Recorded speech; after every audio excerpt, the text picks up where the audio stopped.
कलाकार सूबेदार यादव और साथी कठवा मोड़ गाजीपुर की शहीदी धरती से ये विरहा हम सूबेदार म्यूजिक के सौजन्य से आप सबके समक्ष प्रस्तुत कर रहे हैं। सूबेदार म्यूजिक को कृपया सब्सक्राइब भी करें और शेयर भी करें। मेरे विरहा श्रोता भगवान, हमें विश्वास है ये गीत जरूर पसंद आएगी। चलिए मास्टर।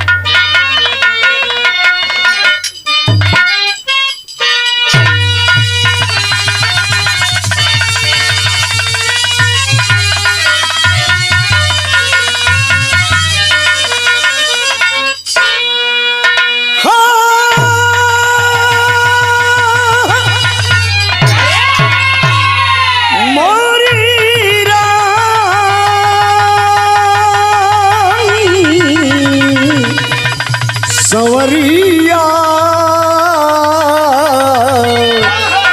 भोले बाबा जोगिया हो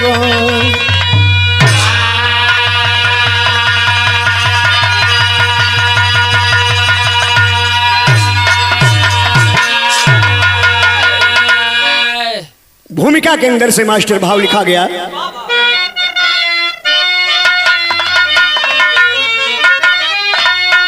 सिंह सीने में गोली छिपाते सदा, पीठ खाया जो गोली वो गद्दार है। मर्द होकर जवां मौत से जो डरे, ऐसी उमरी जवानी को धिक्कार है।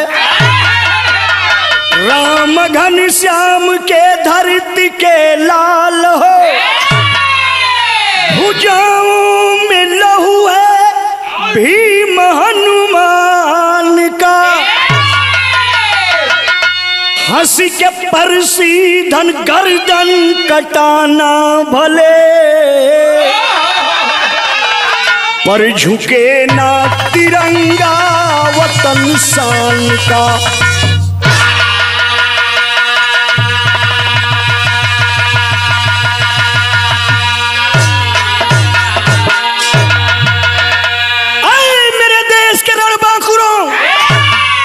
जिस धरती पे आप हम सब रहते हैं, ये धरती कभी विश्व में जगत गुरु की पदवी पाई थी।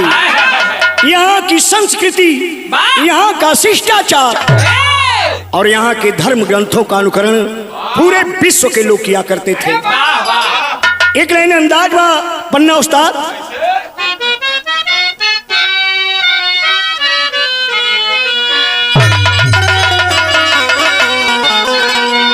आए हाय हाय, अरे जिंदगी में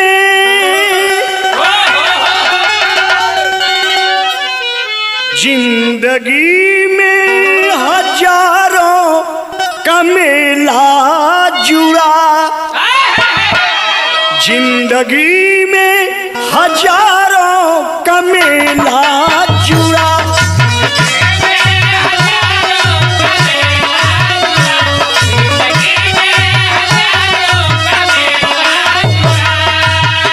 जिंदगी में हजारों का मेला जुड़ा, हंस जब भी उड़ा तो अकेला उड़ा, हंस उड़ा तो अकेला उड़ा।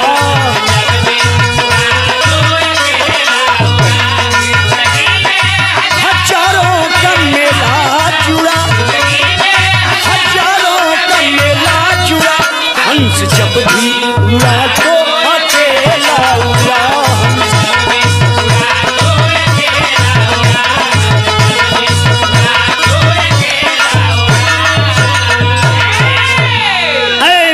के नौजवानों, लोग कहते हैं कि जिस ओर जवानी चलती है उस ओर जमाना चलता है।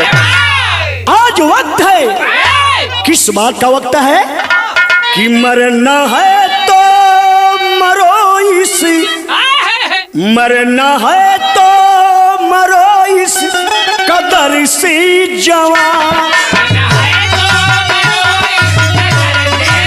क्या बात है?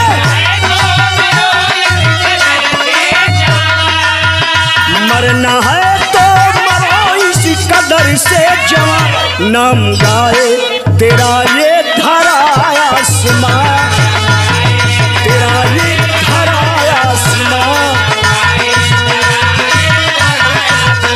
मरना है तो मरो इसी कदर से जवां, मरो इसी कदर से जवां, नाम गाए तेरा ये धरा आसमां।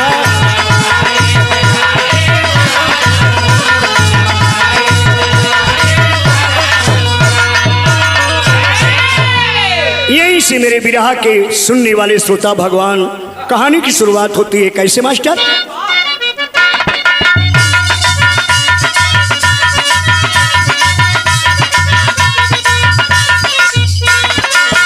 शहंशाह जहां हलचल चारों ओर रही, जिसके हाथों में दिल्ली की बागडोर रही।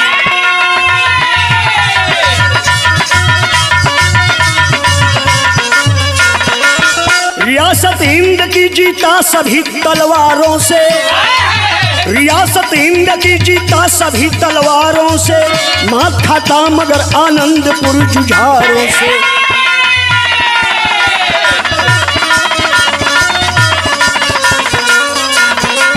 जहां का सूरमा गोविंद सिंह जुझारे थे, जहां के सूरमा गोविंद सिंह जुझारे थे, जवानी जंग भरी बरसते अंगारे थे।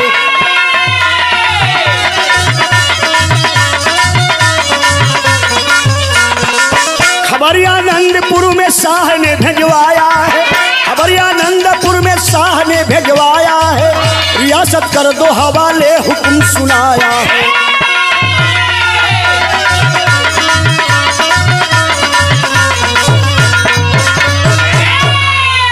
मेरे विरहा के बाबू चचा भैया लोग, जौने समय हमारे हिंदुस्तान के धरती पे मुगल साम्राज्य था और मुगल साम्राज्य का बादशाह औरंगजेब दिल्ली में हुकूमत करता था, उसी का वजीर नवाब जो पंजाब के अंदर था, आनंदपुर में गुरु गोविंद सिंह को चैलेंज भेज दिया, हमारी दास्तां स्वीकार करो या जंग के मैदान में हमसे फैसला कर लो।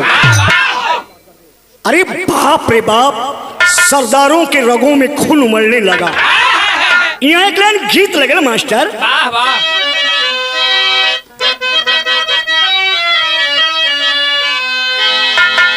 आए हाय हाय पन्ना उस्ताद। अरे अच्छा सिला दिया तूने मेरे प्यार का, अच्छा सिला दिया तूने मेरे प्यार का, यार ने ही लूट लिया घर यार का, यार ने ही लूट लिया घर यार का।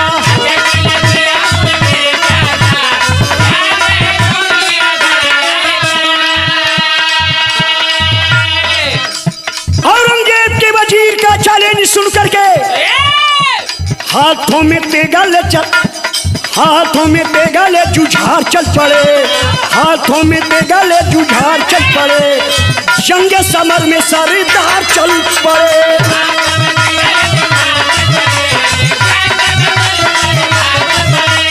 हाथों में तेगा ले जुझार चल पड़े, जंग समर में सरदार चल पड़े।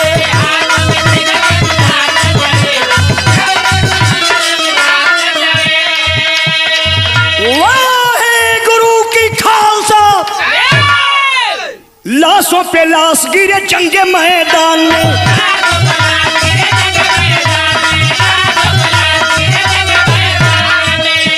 बढ़ाते कदम न रुके मातृभूमि शान में,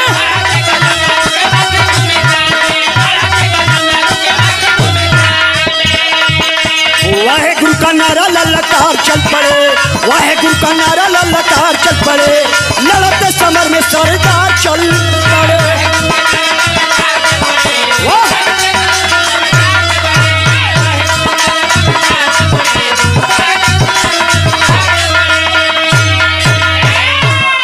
मुट्ठी भरी आनंदपुर के शेर सरदार सैनिक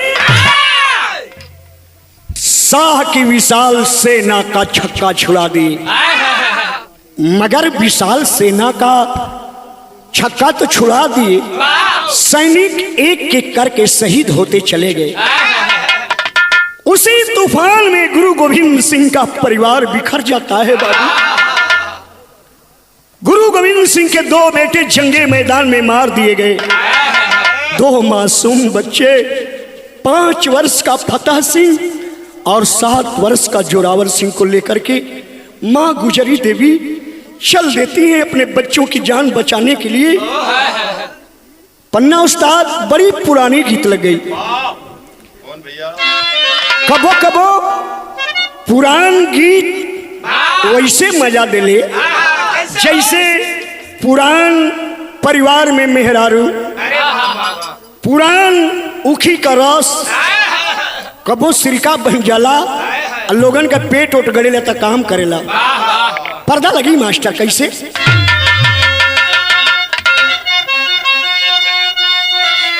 आए हाय हाय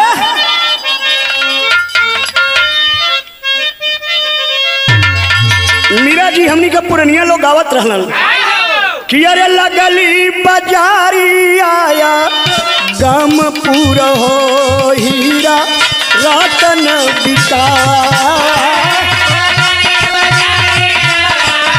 गम पूरा हो हीरा रतन बिका।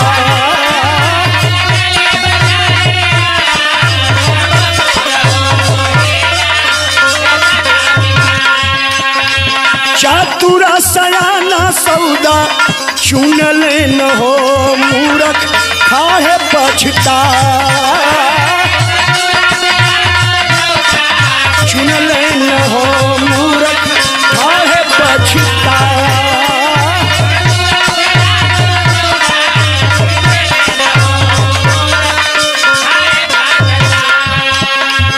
बनी करके माई बहू रहियान हो गुजरी देवी 5 वर्ष के फतेह सिंह और 7 वर्ष के जोरावर सिंह को लेकर बाबू बनी करके माई बहू रहियान हो लेके गोदी में दुला, रहियान हो लेके गोदी में दुला।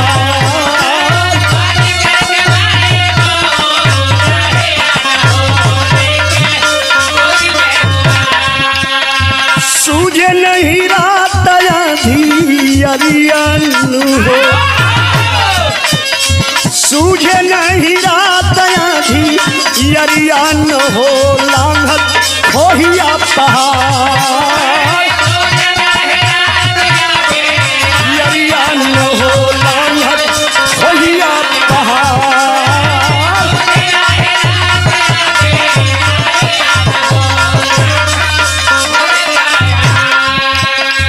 भूखिया पियसिया से तड़पे खटरिया, चल नहीं जाता बाबू लोग।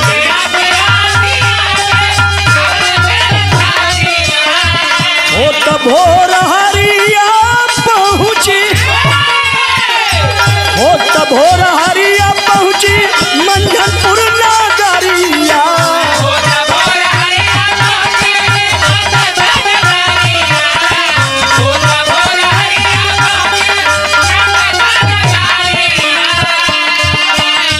बचवन के लखी के सूरतिया न हो देखा, बचवन के लखी के सूरतिया न हो शिश के गोदिया में प्यार, रतिया न हो शिश के गोदिया।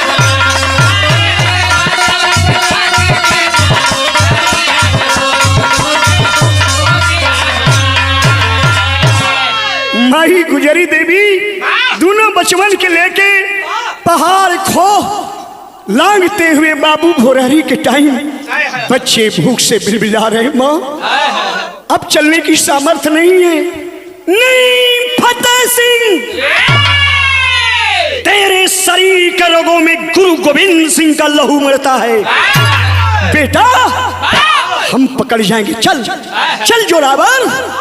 जोरावर सिंह और फतेह सिंह को लेकर के बाबू आनंदपुर से पहुंचती है बुढ़िया माई। कहाँ? मंझनपुर गांव में। मंझनपुर गांव में गई, वही गांव में पहुंचली जौने गांव का एगो ब्राह्मण 20 वर्ष तक गुरु गोविंद सिंह का रसोईया बनल है। भैया हमें शरण दे दे, सुना है समाचार तूने ना, हमारे 2 बेटे मारे गए, परिवार बिखर गया, लाखों सैनिक हमारे शहीद हो गए। जहां शेरों से भारत की भूमि पटी है, लेकिन गद्दारों की भी पन्ना उस्ताद कमी नहीं है। और सैया देखा कि गुजरी देवी के पास एक छोटी गठरी है, जिन गोठरियों में मुहर बांधी है। जब माई गुजरी देवी सुत गई ना, तो कमीना लोभी लालची ब्राह्मण रसोईया वो गठरी के गायब कर दहलस। तब तक दिल्ली के बादशाह औरंगजेब का ऐलान होता है, गुरु गोविंद सिंह के परिवार को जिंदा या मुर्दा पकड़वाने को,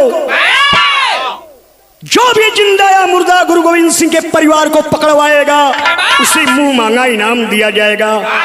बुढ़िया माई के का पता हो भैया कि जो ने विश्वास पात्र रसोईया के घर हम शरण ले नहीं, हमन से धोखा करी। लालच में वो कमीना इनाम की लालच में गंगू ब्राह्मण सवेरा होते ही मुरिंडा थाने पहुंच गया।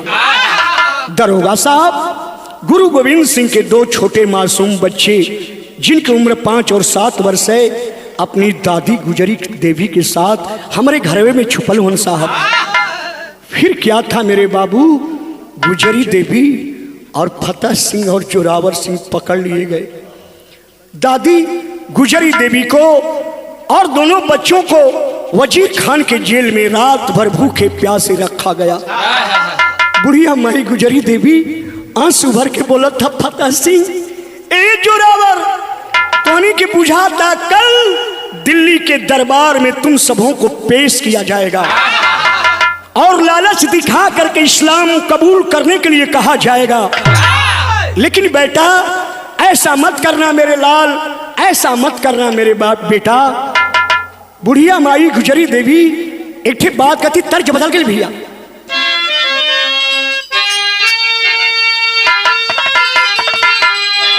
कौन मेहरारू का चौचक एकदम जवानी करकराई बा। सैया जी घरे नहीं हुए, जब फगुनाटा बहत था ना तो ओकर शरीर पसीना से भीग जाता। फोन पर कला तक का हो कट करे जाऊ, ऐसन शरीर छोड़ के चल गईला, तोरे दिल में तनिको ना दया आई। उहे उलाना देखिए का कि गवना करा पिया घर बैठा वाला, अरे अपने कोई लरिया मिल गुलरी, निर्मोही दगा दे के अरे भागल रे, निर्मोही दगा दे के। आया है देखा मेरा नजारू कितना कई पटिया।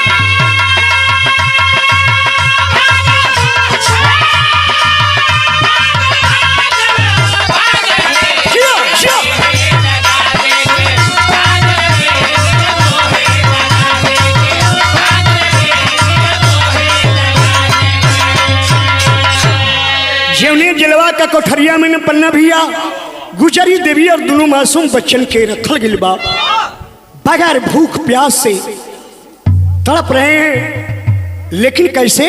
बुढ़िया माई शिक्षा दे रही है। बाघिनी का गोदिया में लेके जनमावा, जिया से जिया,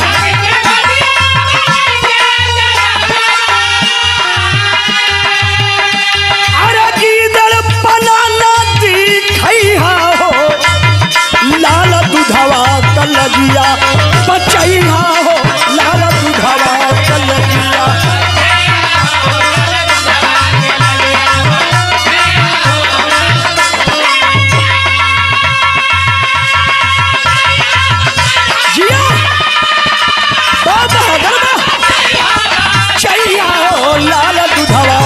लगिया बचैया।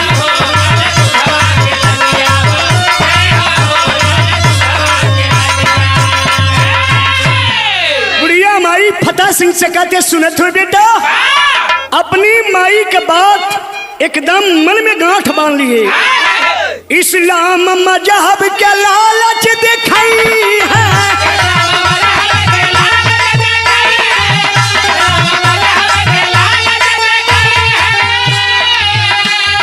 लाखों मुसीबत सितम ढाई है।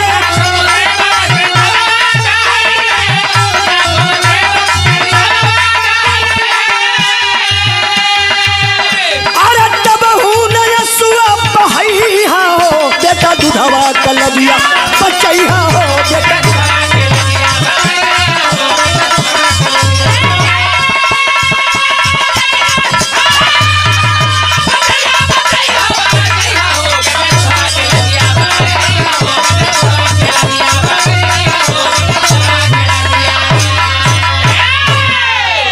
दोनों बच्चे सवेरा हुआ बाबू तो दिल्ली दरबार में पेश किए गए।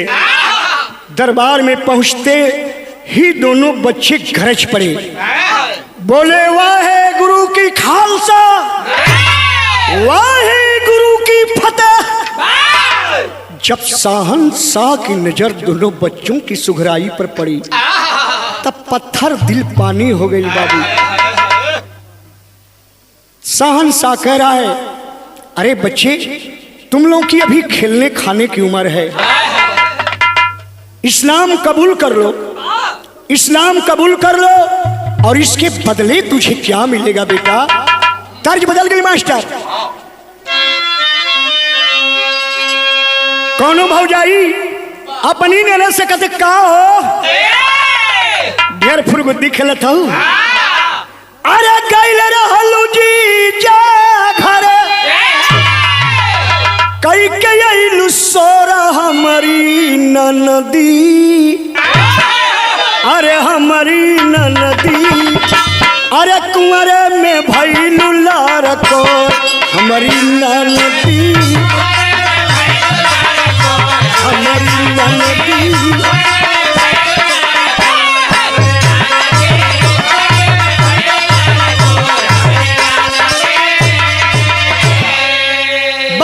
बोला कि यार दिल्ली वाली गलती समझाया जिसे तोहार हमारे बबुआ, कि हमारे बबुआ लेकिन कसर तब बढ़िया हमारे बबुआ। समझ लिया सो बेटा, ही तो ने कहा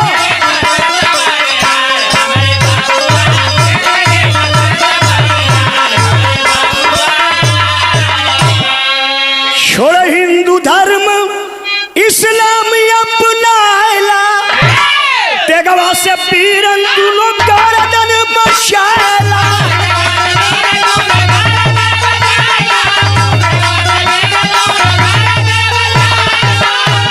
अरे चनल कैसन होला तेगा तलवार हमारे बबुआ, कि हमारे बबुआ।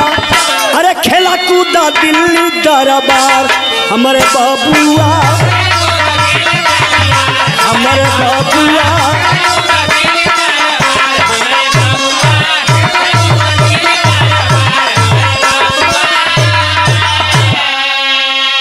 हे बेटा लोग, तो हम लोग के कहा मालूम है कि तेगा तलवार कैसन होला। खेलने खाए का उम्र है, इस्लाम बस कबूल कर लो, समझो कि दिल्ली का तख्त तेरे नाम हो गया। अरे बाप रे बाप, गुरु गोविंद सिंह का बड़का बेटा जोरावर सिंह गरज पड़ल, धोखे से दिल्ली पर कब्जा जमाया, अपने को बड़का बहादुर कहाया। मालूम नहीं किससे बातें तू करता, रग रग में बाघिन का लोहू उमड़ता।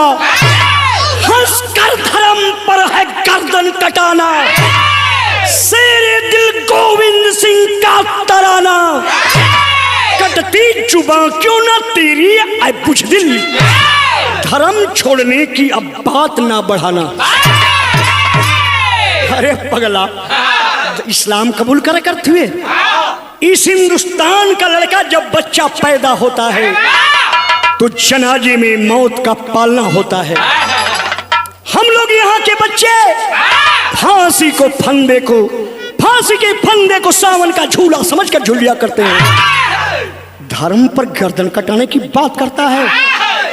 तुझे मालूम नहीं दादा तेग बहादुर सिंह एवं शेरे दिल गुरु गोविंद सिंह का लहू जिनके रगों में बह रहा है, उन शेर शावकों को तू धर्म छोड़ने की बात कर रहे हो? खबरदार, एक बात कान खोलकर सुन लो। बड़ी पुरान गीत लगे लेकिन आज भी लगेला कि ताजा जिलेबी छान के निकाल गया। एक जमाना था मीरा जी, जब महमूदगंज वाराणसी से लाल बिहारी मिश्रा के गीत ब्रॉडकास्ट होती थी। अरे खेत का हल जोते वाला किसान भी हलवा छोड़ के गीत के सुने। तीज त्योहार के व्रत रखे वाली मतारी बहने भी अपन व्रत छोड़ के गीत के आनंद ले। कैसे?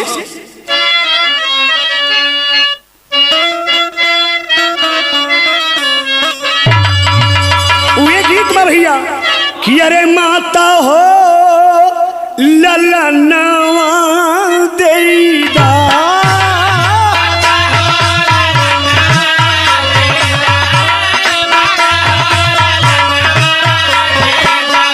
बहनी हो पीरनवा देदा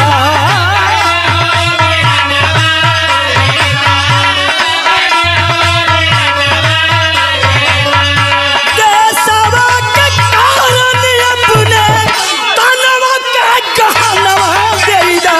माता हो ललनवा देदा बहनी हो पीरनवा देदा।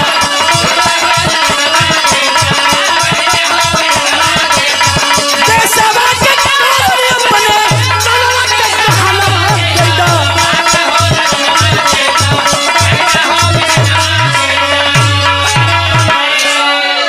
हेनिया गरज है बीरानवा दूनो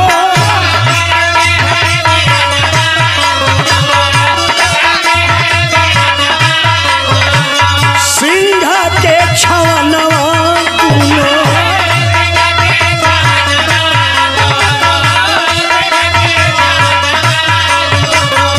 शनवा हथेली माथे केसरी कफनवा दूनो करजे है बीरानवा दूनो सिंह के छवनवा दूनो करजे है बीरानवा सिंह।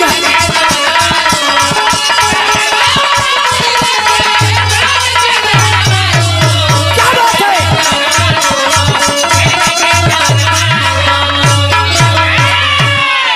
दोनों बेचावा करने आए बादशाह धमकी देत हुआ। अरे बोटी बोटी हुई है तानवा, बोटी बोटी हुई है तनवा, चाहे खंजर चुभी है सीना।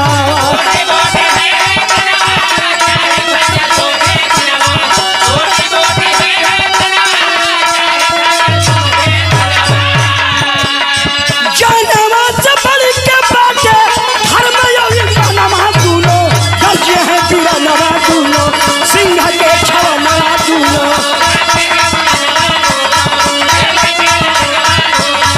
जनवा हथेली माथे केसरी कफनवा दूनो।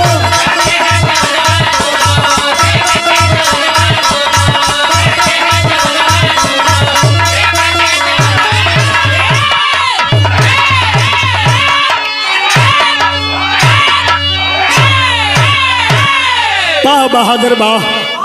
इतनी बतिया फतेह सिंह जोरावर का सुन के दिल्ली का बादशाह बोला, अच्छा अगर तुम दोनों को छोड़ दिया जाए तो क्या करोगे? दोनों लड़कवा एक संग करने से कि छोड़ देवा ना तो सेना तैयार कर जाई, हम मुगलन के अपने देश से भगावल जाई। अरे तिलमिला गई बादशाह की सरी, आदेश दिया कि दोनों बच्चों को जिंदे जी दीवाल में चुनवा दिया जाए। सरहिंद का नवाब, कहीं कहीं प्रमाण मिलता है कि औरंगजेब का आदेश पा करके सरहिंद का नवाब जो है पंजाब के अंदर दोनों लड़कों को, वो तारीख थी मेरे बाबू 21 दिसंबर 1704 की। देखबा हो दोनों लड़कवन के खड़ा करके आ कमीना दीवार चुनवावे लगल। जब छोटका बेटा फतेह सिंह की गर्दन तक दीवार आई और बड़का बेटा जोरावर सिंह के सीना से नीचे दीवाल बा, एक और एक बेर भाई के तरफ फतेह सिंह नजर कहिलन, आंख से दो बूंद आंसू टपक पड़ल। मुगल सैनिक सोचत हुन कि अब जान का डर इन्हीं के अंदर आ गई। फतेह सिंह बोला कि क्या समझते हो, मौत से डर करके मेरे आंख से आंसू गिरा? नहीं रे कमीनों, इसलिए नहीं गिरा। सुन विदेशिया का अंदर बा, सिसके सनहिया बिहर गईली छातिया हो, बोला है फतेह आंसू धारी मोरे बीरन।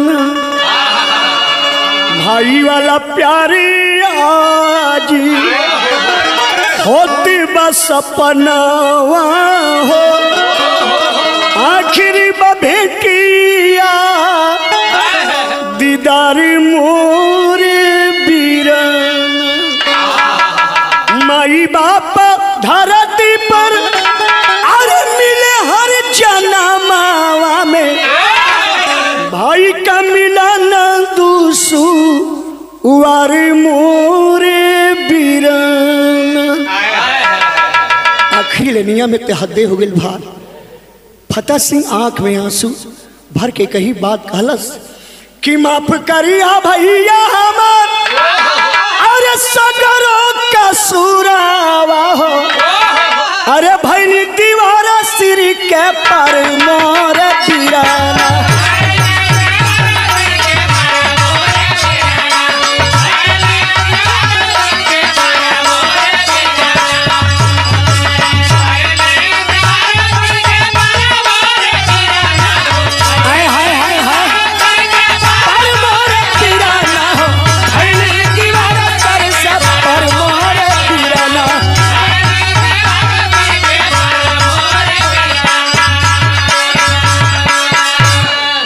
बाप रे बाप, दर्शकों की आंखें बरस पड़ी। इसीलिए तो यहाँ शैली में लिखा गया, अरे पत्थर का सीना पानी हो गया, मौत थर्राए उठी आंसू में डूबी कहानी। अरे कहानी, अरे कहानी।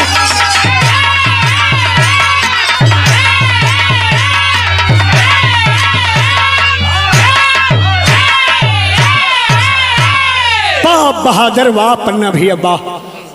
ए भैया ले कराल खूनी खंजर जल्लाद के हाथों दोनों लाल, लग के कर छोटे भाई का रहा जोरावर आंसू भाई। लग गर्दन तक धीरे धीरे पहुंच गई बेदर्द दीवार। अरे ले घमंड जल्लाद है गर्जा, सिर पर नाचे गुनी ताल। अरे सिर पर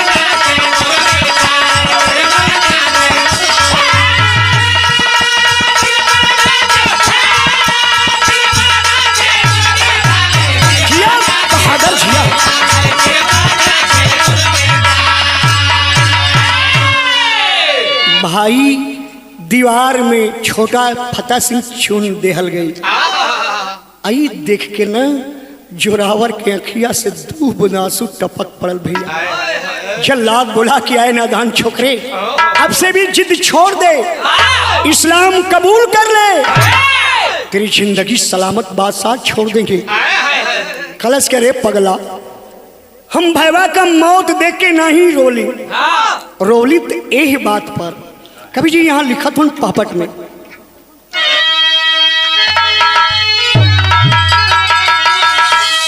अरे ये कडाल दो यार हर खिले सुमनवा माई गोदिया में, अकेले किस्मत धोखा पाले पनवा माई गोदिया में।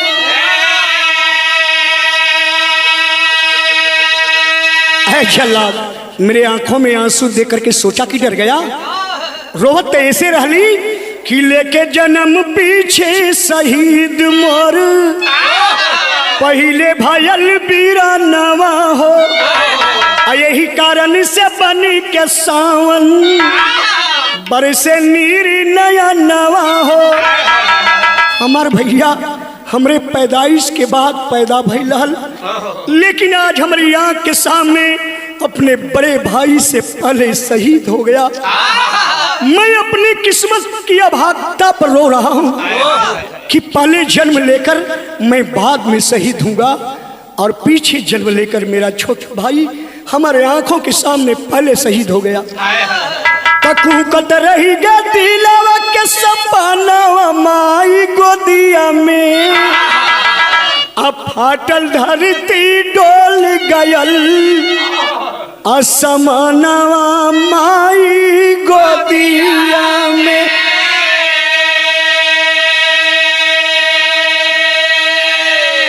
इतना ही कहते कहते जोरावर सिंह के सर के ऊपर भी दीवार पहुंची। दोनों बच्चे दीवार में बंद हो गए बाबू। कुछ देर के बाद बादशाह आदेश दिया कि दीवार को ढावा दो। दीवार ढहा दी गई मेरे बाबू। देखा गया तो दोनों लड़के बेहोश पड़े हैं, लेकिन कुछ कुछ श्वासा भी शरीर में चल रही है। हाय रे कमीने कुत्ते साले, हत्यारों को दया भी नहीं आई बाबू। और दोनों मासूम बेहोश बच्चों का सर धड़ से अलग कर दिए। लसिया के उनके माई गुजरी देवी के पास पहुंचा दहलन। जब अपने मासूम बचपन पर माई का नजर पड़ल न भैया, तब कवि जी आल्हा में भाव दिलन।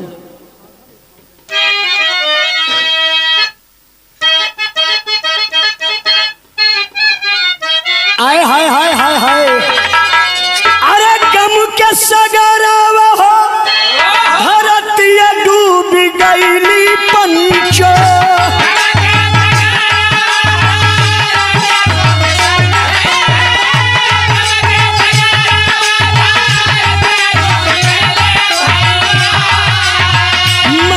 सनहियासी सकऊ फल प्यार,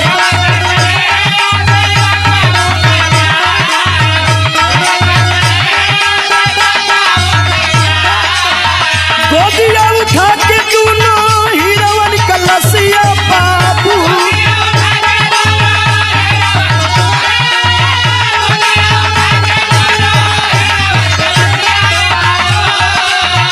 अचर कफनिया माई डालनी वो हार,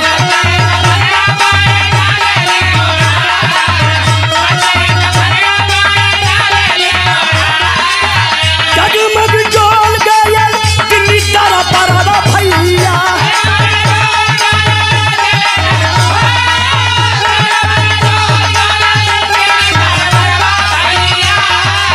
धन्य हो सपूत धन्य के सवा से प्यार,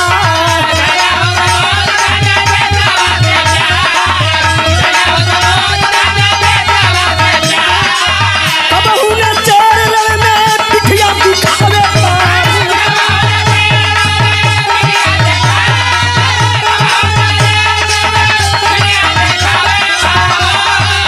मई वाला क्षीर बन खुनावा का धार,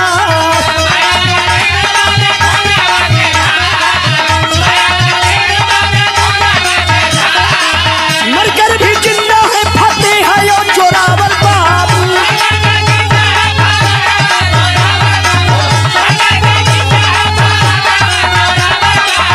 गाँव की रीतिया के चंदा हो सीता,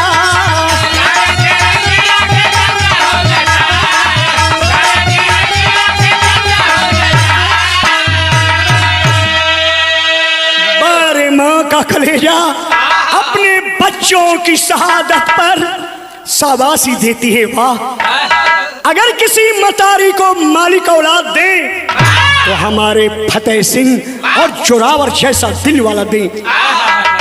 आए मेरे बाबू, फतेह सिंह जोरावर सिंह तो दीवार में चुन दिए गए, गर्दन काट दिया गया दोनों का, लेकिन आज भी पूरे भारत के मुल्क में आज भी फतेह सिंह और जोरावर सिंह अपनी जमीन पे जिंदा है। आए मेरे देश के नौजवान साथियों, आए मेरी मतारी और बहनों, फक्र करो कि हम उस देश के वासिंदे हैं जिस देश में गंगा बहती है। आखिरी कड़ी में दिखाई पड़ा, अरे तानो एक बिरसी न फिर भारत के केसरी, डूबल चाहे मोर शहीदवन का खूनी पगारी।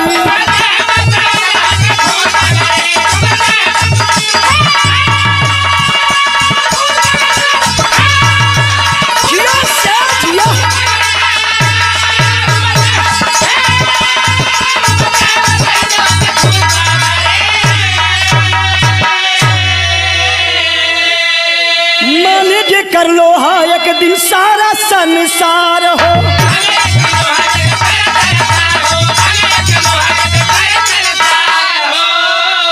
शायद पाकिस्तान वालों को और चीन वालों को ये कहानी नहीं मिली होगी। अगर मिलती तो भारत की तरफ अपनी नजर उठाकर देखने की हिमाकत भी कमीने नहीं करते। तब माने जे कर लो हवा के सारा संसार हो,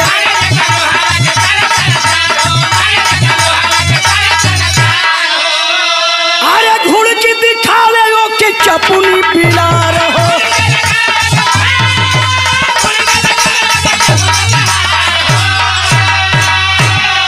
अरे मात का फनिया हाथ तिरंगा लहरी, डूबल चाहे मोर शहीदवन का खूनी पगारी।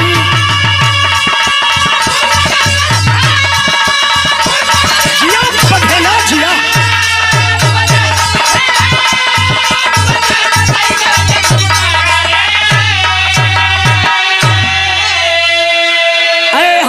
भारत के नौजवान साथियों, आए हमारी हिंदुस्तान की माँ बहनें और आए बुजुर्ग पिता तुल्य लोगों, अगर औलाद पैदा करना तो उनके अंदर फतेह सिंह और जोरावर सिंह का संस्कार जरूर देना।